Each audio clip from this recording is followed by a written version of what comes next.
नमस्ते दोस्तों, आप सभी का एक बार फिर से स्वागत है आपके अपने YouTube चैनल में। फ्रेंड्स, कई बार ऐसे ख्याल आते हैं मन में जब प्रेग्नेंट होती हैं महिलाएं कि हमारे गर्भ में बच्चा स्वस्थ सुरक्षित है या नहीं है, उसका विकास सही तरीके से हो रहा है या नहीं। ऐसे कुछ लक्षण मैं आपको बताने वाली हूँ आगे, जिसकी वजह से आप बहुत आसानी से घर बैठे ये जान पाएंगे कि आपका बच्चा बिल्कुल स्वस्थ है, सुरक्षित है, कोई दिक्कत और परेशानी वाली बात नहीं है। क्योंकि फ्रेंड्स, प्रेगनेंसी के दौरान आप खुद से ज़्यादा ख्याल और बहुत ज़्यादा कॉन्शियस अपने बच्चे को लेकर के होते हैं। एक छोटी छोटी सी भी भूल या फिर एक छोटी सी भी बात आप इग्नोर नहीं कर पाती हैं। अगर डॉक्टर ने आपको कहा है कि ऐसा करना है तो आप ऐसा ही करती हैं। कभी भी आप ऐसा नहीं सोचती हैं कि आपके बच्चे के हेल्थ को लेकर के आपको कोई भी कॉम्प्रोमाइज़ करनी है। सो फ्रेंड्स, ऐसे कई सारे कमेंट्स आए मेरे पास, जिसकी वजह से महिलाएं काफ़ी ज़्यादा परेशान रहती हैं। और परेशानी इस बात की होती है कि गर्भ में बच्चे का हेल्थ कैसा है, हमारी इस वजह से नॉर्मल डिलीवरी हो पाएगी या नहीं। क्योंकि बच्चे का अगर हेल्थ सही होता है तभी नॉर्मल डिलीवरी भी संभव हो पाती है। तो देखिए फ्रेंड्स, अगर मैं स्टार्टिंग से बात करूं कि प्रेगनेंसी एक हेल्दी कैसी होनी चाहिए। सो फ्रेंड्स, अगर आपकी प्रेगनेंसी स्टार्टिंग के चरणों में है, स्टार्टिंग के चरण यानी कि प्रेगनेंसी को 3 कैटेगरी में डिवाइड किया जाता है, फर्स्ट, सेकेंड और थर्ड ट्राइमेस्टर। पहले ट्राइमेस्टर में बच्चे का विकास बहुत तेज़ी से होता है। इस समय उनके ऑर्गन क्या डेवलप होता रहता है। जब आपको प्रेगनेंसी कंसीव होती है वैसे ही बच्चे का प्लासेंटा भी डेवलप होने लगता है। और इस दौरान कई सारी महिलाओं को बहुत मॉर्निंग सिकनेस की दिक्कत होती है, उल्टियाँ काफ़ी ज़्यादा आती है, चक्कर आने लगते हैं। तो उन्हें ऐसा लगता है कि मुझे कोई दिक्कत तो नहीं हो रही है या फिर मुझे मेडिसिन तो नहीं लेना पड़ेगा। तो मैं आपको बताऊं कि जिन महिलाओं के प्रेगनेंसी हार्मोन बहुत ही अच्छे से रिलीज़ होते हैं उनको उल्टियाँ आना, चक्कर आना ये काफ़ी आम होता है और ऐसी समस्या बहुत ज़्यादा होती है। और इसका एक महत्वपूर्ण कारण होता है, अगर प्लेसेंटा का डेवलपमेंट बहुत अच्छे से हो रहा है तो आपको उल्टियाँ लाजमी है, आती ही हैं। अब ऐसा नहीं है कि जिन महिलाओं को उल्टियाँ कम आती हैं उनको परेशान हो जाना चाहिए। दूसरा विकल्प ये होता है कि जब आप पहले ट्राइमेस्टर में होते हैं उस समय आपकी एंटी स्कैन सोनोग्राफी कराई जाती है और इस सोनोग्राफी में बच्चे की बारीकियों से ऑर्गन की डिटेल्स देखी जाती है, चेक की जाती है। अगर आपकी सोनोग्राफी रिपोर्ट में बच्चे के हेल्थ से जुड़ी हुई कोई भी दिक्कत नहीं है, उसका ग्रोथ अच्छे से हो रहा है, वेट अच्छे से बढ़ रहा है, इम्प्रूवमेंट बिल्कुल सही है, नॉर्मल है, उसकी एक्टिविटीज़ भी सही है गर्भ के अंदर, तो आपको परेशान नहीं होना चाहिए। तीसरी बात का ध्यान रखना है कि बच्चे का मूवमेंट जैसे ही आप सेकेंड ट्राइमेस्टर में जाते हैं, चौथे महीने के बाद चालू हो जाता है।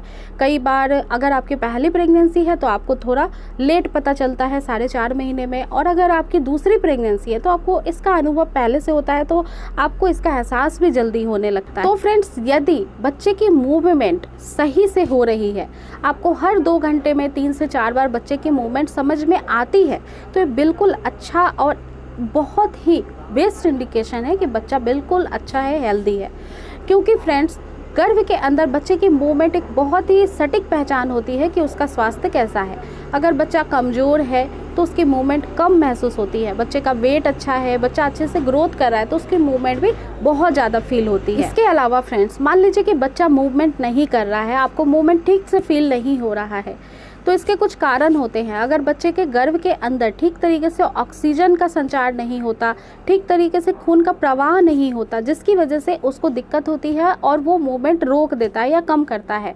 तो ऐसी कंडीशन में आपको जब भी आप खाना खाती हैं उसके बाद थोड़ा सा मीठा खा के थोड़ा लेट जाइए, आराम करिए और फिर फील करिए, पेट पे हाथ फेरिए, देखिए बच्चा मूव कर रहा है या नहीं।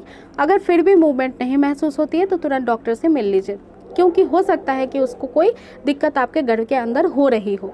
इसके अलावा फ्रेंड्स, बहुत सारी महिलाओं को पेट के निचले हिस्से में दर्द होता है, खिंचाव सा महसूस होता है और ख़ास करके आपके प्राइवेट पार्ट के एरिया में दर्द महसूस होने लगता है। और ये दर्द जो है सेकेंड ट्राइमेस्टर के आखिरी के महीने से चालू होता है, जैसे कि 6ठे महीने से ये चालू हो सकता है और ये अगले कुछ महीनों में और ज़्यादा परेशान कर सकता है। तो ऐसा भी संकेत ये बहुत अच्छा होता है जब बच्चे का हेड डाउन होने लगता है या बच्चे का वजन बहुत अच्छा है, तो आपके निचले अंगों पर इसका भार पड़ता है, जिसकी वजह से आपको दर्द होना एक स्वाभाविक बात है।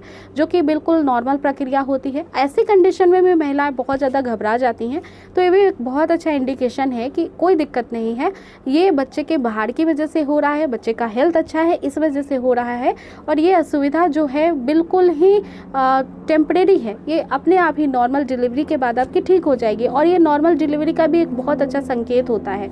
तो अगर आपको इस तरीके की परेशानियां महसूस होती हैं प्रेगनेंसी के दौरान, तो घबराने की बजाय, टेंशन लेने की बजाय आपको खुश रहना चाहिए कि आपका बच्चा स्वस्थ और सुरक्षित है, हेल्दी है। साथ ही साथ जो भी समय पे सोनोग्राफी आपको दी जाती हैं वो कराना ज़रूरी होता है, ताकि उससे आपको अच्छे से पता चलता है कि आपके बच्चे का डेवलपमेंट कैसा हो रहा है। ज़रूरी दवाइयाँ और खान पान पे अगर आप बहुत ही बारीकी से ध्यान रखती हैं तो आपको कोई भी कॉम्प्लिकेशन प्रेगनेंसी के दौरान नहीं आएगी।